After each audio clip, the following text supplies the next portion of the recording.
Hello friends, welcome to my channel. కోర్టులో మీనాక్షికి శిక్ష పడేలా చేయాలని చూసిన పల్లవికి దిమ్మ తిరిగే షాక్ ఇచ్చిన రాజేంద్ర. అసలు ఏం జరగబోతుంది? రాజేంద్ర కోమాలో నుండి బయటికి వచ్చాడా? తెలుసుకోవాలి అంటే ఈ వీడియోని ఎక్కడా స్కిప్ చేయకుండా చూసేయండి. ఇక వీడియోలోకి వెళ్ళినట్లయితే అవని తన తల్లి అరెస్ట్ అయినందుకు చాలా బాధపడుతూ స్టేషన్ బయటే కూర్చొని చాలా ఏడుస్తూ ఉంటుంది. ఇక అక్షయ్తో, ఏంటండి ఇది? నేను చేసిన నేరానికి మా అమ్మ శిక్ష అనుభవిస్తుంది, ఇది నేను తట్టుకోలేకపోతున్నానండి అని అవని కన్నీళ్లు పెట్టుకొని బాధపడుతూ ఉంటుంది. ఇక అక్షయ్, చక్రధర్లు అవనిని ఓదారుస్తూ ధైర్యం చెప్తూ ఉంటారు. ఇంతలోనే భరత్ తన తల్లి కోసం చాలా కంగారుగా స్టేషన్కి వస్తాడు. భరత్ అక్కడికి రావడం చూసి అవని భరత్ అని భరత్ని పిలవబోతూ ఉంటే భరత్ పట్టించుకోకుండానే స్టేషన్ లోపలికి వెళ్తాడు. లోపలికి వెళ్ళేసరికే మీనాక్షి స్టేషన్లో చాలా ఏడుస్తూ బాధపడుతూ ఉంటుంది. మీనాక్షిని అలా చూసి భరత్ అయితే తట్టుకోలేకపోతాడు. ఇక వెంటనే అమ్మ అని పిలవగానే మీనాక్షి భరత్ని చూసి చాలా ఎమోషనల్ అయిపోతుంది. భరత్ అని ఏడుస్తూ ఉంటుంది.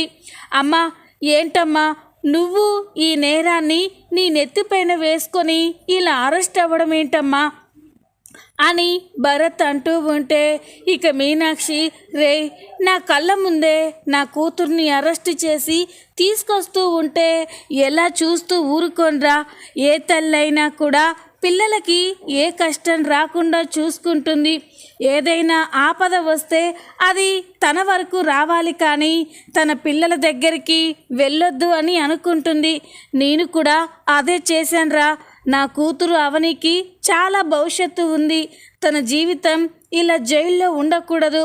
అందుకే నా కూతుర్ని కాపాడుకోవడం కోసం ఆ నేరాన్ని నా పైన వేసుకొని అరెస్ట్ అయ్యాను. అయినా నేను ఇలా అరెస్ట్ అయినందుకు నేనేమీ బాధపడడం లేదు భరత్. నేను ఇక్కడ ఉన్నా నిన్ను చూసుకోవడానికి ప్రణతి, అవని, మీ నాన్నగారు ఉన్నారు అని భరత్తో చెప్తూ ఉంటే భరత్ ఏడుస్తూ ఉంటాడు. అమ్మా, నాకు వీళ్ళెవ్వరూ వద్దమ్మా, నువ్వు, నీ ప్రేమ కావాలి అని భరత్ ఏడుస్తూ ఉంటే భరత్, అలా అనకురా, అర్థం చేసుకో, నా రాత ఎలా ఉంటే అలా జరుగుతుంది అని మీనాక్షి ఏడుస్తూ ఉంటుంది. ఇక భరత్ అయితే అవన్నీ గుర్తు చేసుకొని చాలా కోపంతో రగిలిపోతూ ఉంటాడు. ఇదంతా ఆ అవని వల్లే జరిగింది. మా అమ్మని అరెస్ట్ చేసి తీసుకెళ్తూ ఉంటే ఎలా చూస్తూ ఊరుకుంది? తను చేసిన తప్పుకి మా అమ్మని అరెస్ట్ చేస్తూ ఉంటే ఇంత స్వార్థంగా ఎలా ఆలోచించింది అని భరత్ అయితే అవని గురించి తప్పుగా అనుకుంటూ ఉంటాడు. ఇక భరత్, అమ్మ నీకేం కాదమ్మా, అసలు నేరస్తులని పట్టించి నువ్వు నిర్దోషివని నిరూపిస్తాను అని అంటూ ఉంటే, రే భరత్, ఏం మాట్లాడుతున్నావురా అని అంటూ ఉంటుంది. అవునమ్మా, నేను ఎవరు చెప్పినా వినను. నాకు వీళ్ళెవ్వరూ వద్దమ్మా, నాకు నువ్వు కావాలి, నీ ప్రేమ కావాలి, అంతే అని భరత్ మొండిగా మాట్లాడి అక్కడి నుండి వెళ్ళిపోతాడు. భరత్ మాటలు విని మీనాక్షి అయితే చాలా కంగారు పడుతూ ఉంటుంది. ఏంటి వీడిలా మాట్లాడుతున్నాడు అని అనుకుంటూ ఉంటుంది. భరత్ స్టేషన్ నుండి బయటికి వచ్చేసరికే అవని భరత్కి ఎదురుగా వెళ్ళి తమ్ముడు అని పిలవగానే ఇక భరత్ కోపంతో, నన్ను అలా పిలవకు అని అంటాడు.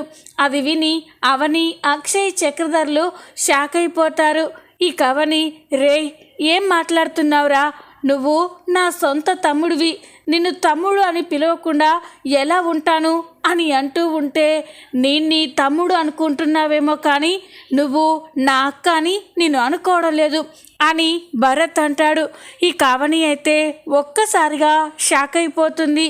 ఇక అక్షయ్, భరత్, ఏం మాట్లాడుతున్నావు అని అనగానే, అవును, మా అక్క దేవత అని నాకు తల్లి లాంటిదని అనుకున్నాను, కానీ చెయ్యని తప్పుకి తన తల్లిని అరెస్ట్ చేస్తూ ఉంటే ఎలా చూస్తూ ఊరుకుంది?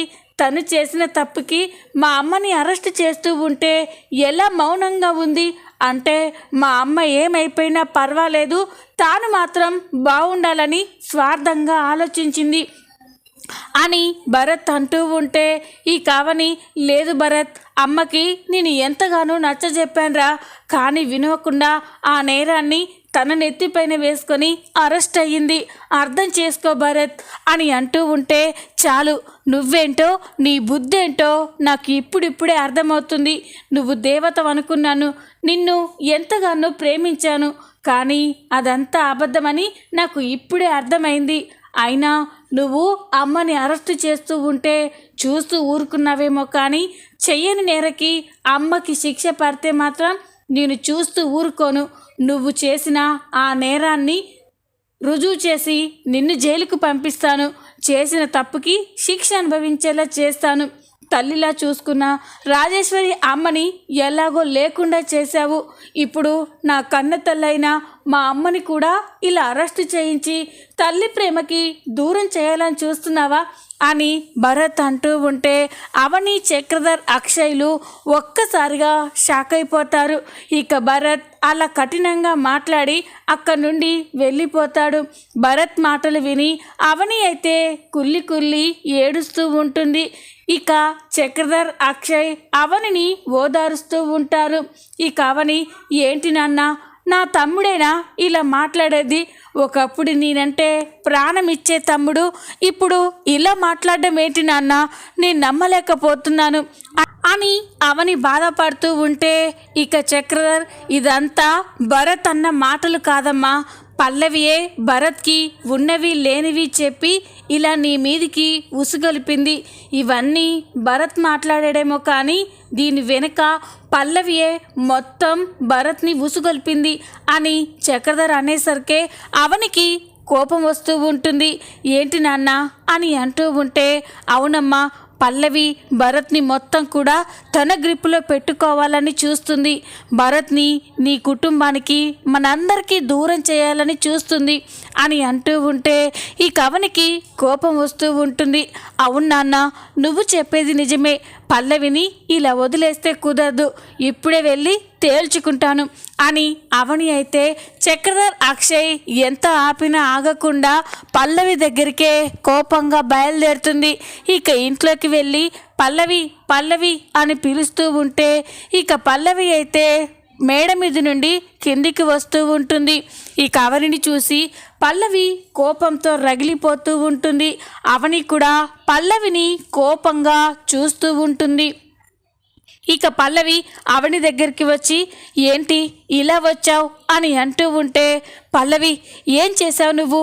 మా అమ్మ మీద నా మీద కేసు పెట్టి మా అమ్మ అరెస్ట్ అయ్యేలా చేసావు. నా తమ్ముడికి ఉన్నవి లేనివి చెప్పి వాణ్ణి మాకు బద్ధ శత్రువుగా చేస్తున్నావు. ఎందుకు పల్లవి, ఎందుకు ఇదంతా చేస్తున్నావు?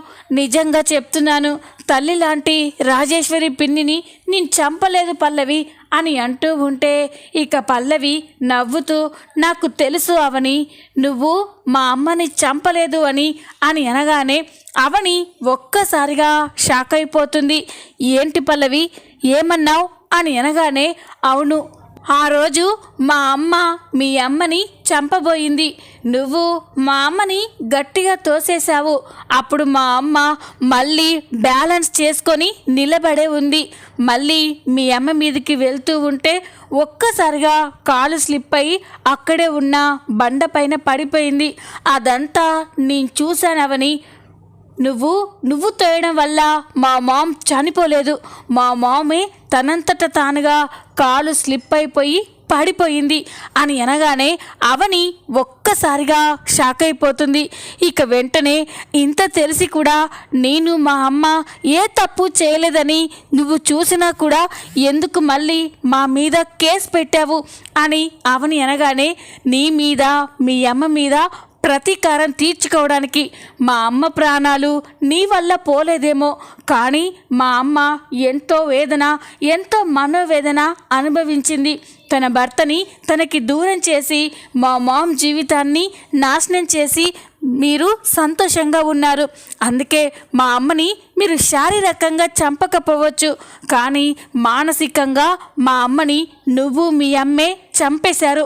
అందుకే మీ మీద పగ తీర్చుకోవడం కోసమే, మీ తప్పేం లేదని తెలిసినా కూడా నేనే కేసు పెట్టాను అని పల్లవి చెప్పగానే అవని షాక్ అయిపోతుంది. పల్లవి అని అంటూ ఉంటే, అవును, మా మామ ఆత్మకి శాంతి కలగాలి అంటే నువ్వు మీ అమ్మ సర్వనాశనం అయిపోవాలి. మా మామ్ని నాకు ఎలా దూరం చేసావో మీ అమ్మని కూడా అలాగే దూరం చేస్తాను. తల్లి దూరం అయితే ఆ బిడ్డ పడే బాధ ఎలా ఉంటుందో నీకు తెలిసేలా చేస్తాను. అందుకే ఇదంతా చేశాను. రేపు కోర్టులో నేరం చేసింది మీ అమ్మే అని నేను సాక్ష్యాలతో సహా నిరూపించి మీ అమ్మకి శిక్ష పడేలా చేస్తాను. మీ అమ్మని కాపాడుకోలేక నువ్వు గిలగిలా కొట్టుకోవాలి అని పల్లవి అంటూ ఉంటే అవని అయితే షాక్ అయిపోయి చూస్తూ ఉంటుంది. పల్లవి, నువ్వు ఇంత రాక్షసంగా మారతావని అనుకోలేదు అని అంటూ ఉంటే, మీ మీద పగ సాధించాలి అంటే ఇలాగే ఉండాలని నాకు అర్థమైంది. ఇప్పుడు నా చేతిలో నీ ముద్దుల తమ్ముడు భరత్ కూడా ఉన్నాడు. వాణ్ణి నీ మీదికి ఉసుగొలుపుతూ నిన్ను చిత్రహింసలు పెడతాను అని పల్లవి అంటూ ఉంటే అవని షాక్ అయిపోతుంది. ఇప్పుడు మీ అమ్మకి బెయిల్ ఇప్పించాలని నీ మర్దిని పంపించావేమో, కానీ ఇది మర్డర్ కేస్. మీ అమ్మకి ఎట్టి పరిస్థితుల్లో బెయిల్ రాదు. ఇంకో 2 రోజుల్లో కోర్టులో ప్రొడ్యూస్ చేస్తారు. మీ అమ్మ కానీ ఏ తప్పు చేయలేదని నిరూపణ అయితేనే మీ అమ్మ నీ దగ్గరికి వస్తుంది.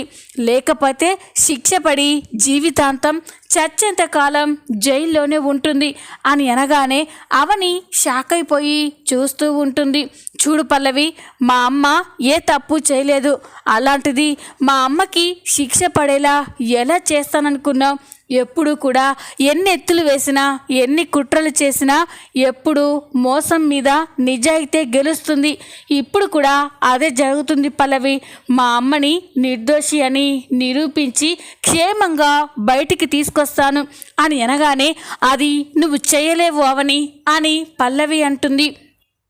చేస్తాను పల్లవి, చేసి చూపిస్తాను, ఇట్స్ మై ఛాలెంజ్ అని అవని పల్లవికి ఛాలెంజ్ చేస్తుంది. ఇక పల్లవి కూడా సరే అయితే నేను కూడా ఛాలెంజ్ చెయ్యాలి కదా.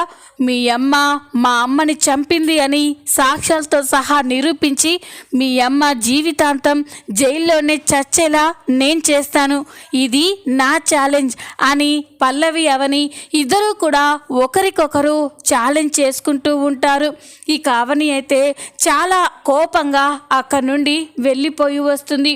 ఇక అవని ఇంటికి వచ్చిన తర్వాత కాసేపటికి శ్రీకర్ కమల్ కూడా చాలా బాధగా స్టేషన్ నుండి ఇంటికి వస్తారు. శ్రీకర్ కమల్ ఇంటికి రాగానే ఆరాధ్య శ్రీకర్ దగ్గరికి వెళ్ళి, బాబాయ్, అమ్మమ్మ ఎక్కడా? అమ్మమ్మని తీసుకొస్తానని మీరు స్టేషన్కి వెళ్ళారు కదా, మరి అమ్మమ్మ ఎక్కడా అని అంటూ ఉంటే శ్రీకర్ కమల్ బాధగా చూస్తూ ఉంటారు. ఇక అవని కూడా, ఏంటి శ్రీకర్, ఏమైంది కన్నయ్య అని అంటూ ఉంటే ఇక కమల్, వదిన, అన్నయ్య అత్తయ్యకి బెయిల్ తీసుకురావాలని ఎంతో ట్రై చేశాడు, కానీ అది వీలు కాలేదు వదిన. మర్డర్ కేసు కాబట్టి అత్తయ్యకి బెయిల్ ఇవ్వడం కుదరదని చెప్పారు అని అనగానే ఈ కవని, అక్షయ్, పార్వతి ఇంట్లో వాళ్ళంతా షాక్ అయిపోతారు. అంతేకాదు వదిన, ఇంకో 2 రోజుల్లో అత్తయ్యని కోర్టులో ప్రొడ్యూస్ చేయబోతున్నారు. మనం కానీ అత్తయ్య ఏ తప్పు చేయలేదని నిరూపించకపోతే అత్తయ్య శిక్ష పడే ప్రమాదం ఉంది అని అనగానే ఈ కవని, అక్షయ్ అందరూ కూడా షాక్ అయిపోతారు. ఈ కవని ఏం చేయాలి, మా అమ్మ నిర్దోషి అని ఎలా నిరూపించాలి అని బాధపడుతూ ఉంటుంది. ఇక అక్షయ్, శ్రీకర్, చక్రధర్, కమల్ అందరూ కూడా అవనిని ఓదార్స్తూ, వదిన, ఎట్టి పరిస్థితుల్లో అత్తయ్యకి శిక్ష పడనివ్వం, ఏదో ఒకటి చేసి సాక్ష్యాలు సంపాదించి అత్తయ్య నిర్దోషి అని నిరూపించాలి అని అందరూ అనుకుంటారు. రేపటి నుండి మనమంతా కూడా తలో దిక్కు వెళ్ళి అత్తయ్య నిర్దోషి అని నిరూపించడానికి సాక్ష్యాలు వెతకాలి అని అనుకుంటూ ఉంటారు. ఇక ఉదయం కాగానే అందరూ కూడా మీనాక్షి నిర్దోషి అని నిరూపించడం కోసం సాక్ష్యాలు వెతుకుతూ ఉంటారు. ఆ రోజు రాజేశ్వరి, మీనాక్షి, అవనీలు మాట్లాడుకున్న చోట అన్నీ చూస్తూ ఉంటారు. కానీ ఎక్కడ ఎలాంటి క్లూ కూడా దొరకకపోవడంతో అందరూ కూడా చాలా బాధపడుతూ ఉంటారు. ఇక సాయంత్రం కాగానే అవని తన తల్లిని చూడడం కోసం స్టేషన్కి వెళ్తుంది. అవని స్టేషన్కి వెళ్ళి మీనాక్షిని చూసి చాలా ఎమోషనల్గా కన్నీరు మున్నీరుగా ఏడుస్తూ ఉంటుంది.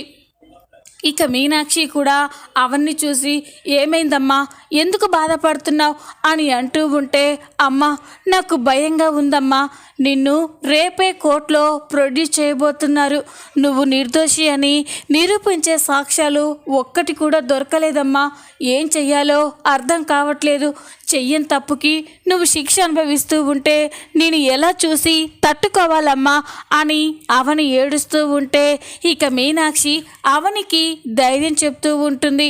అమ్మ అవని, నువ్వు ఎక్కువగా ఆలోచించకమ్మా, నేను అన్నిటికీ సిద్ధపడే ఈ నేరాన్ని నా పైన వేసుకున్నాను, మా అంటే ఇంకో 5 ఏళ్ళో 10 ఏళ్ళో మాత్రమే బ్రతుకుతాను, ఆ శేష జీవితం ఇక్కడ గడిచిపోతుంది అనుకుంటానమ్మా, నువ్వు ఎలాంటి సాక్ష్యం దొరకలేదని ఎక్కువ బాధపడొద్దు, నా గురించి ఎక్కువగా ఆలోచించవచ్చు, నేను ఇక్కడ సంతోషంగా ఉంటానమ్మా అని మీనాక్షి చెప్తూ ఉంటే అవని అయితే కన్నీరు మున్నీరుగా ఏడుస్తూ ఉంటుంది. ఈ అవని, అమ్మ మనం తెలిసి ఎవ్వరికి ఏ అపకారం చేయలేదు, అలాంటి మనకి దేవుడు ఏదో ఒక దారి చూపిస్తాడమ్మా, ఆ నమ్మకం నాకుంది, అమ్మ నువ్వు కూడా ధైర్యంగా ఉండు అని అవని మీనాక్షికి చెప్పి అక్కడి నుండి వెళ్ళిపోతుంది. ఇంతలోనే ఉదయం అవుతుంది. ఉదయం కాగానే అవని ఇంట్లో అందరూ కూడా రెడీ అయ్యి కోర్టుకి బయలుదేరుతూ ఉంటారు.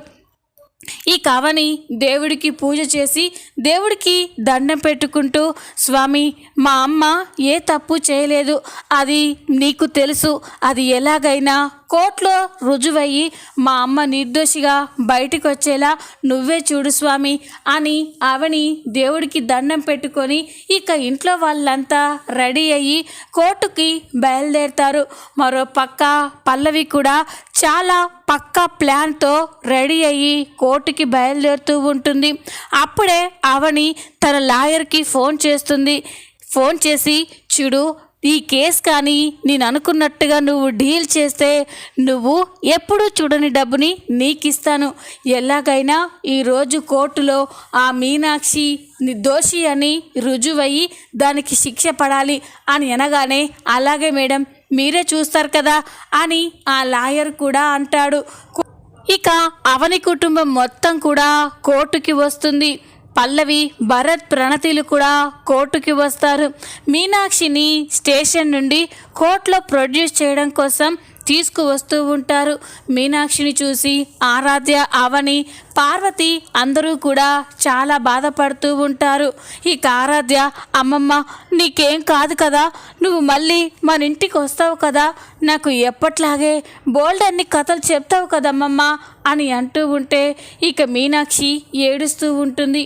అవని, చక్రధర్ అందరూ కూడా చాలా బాధపడుతూ ఉంటారు.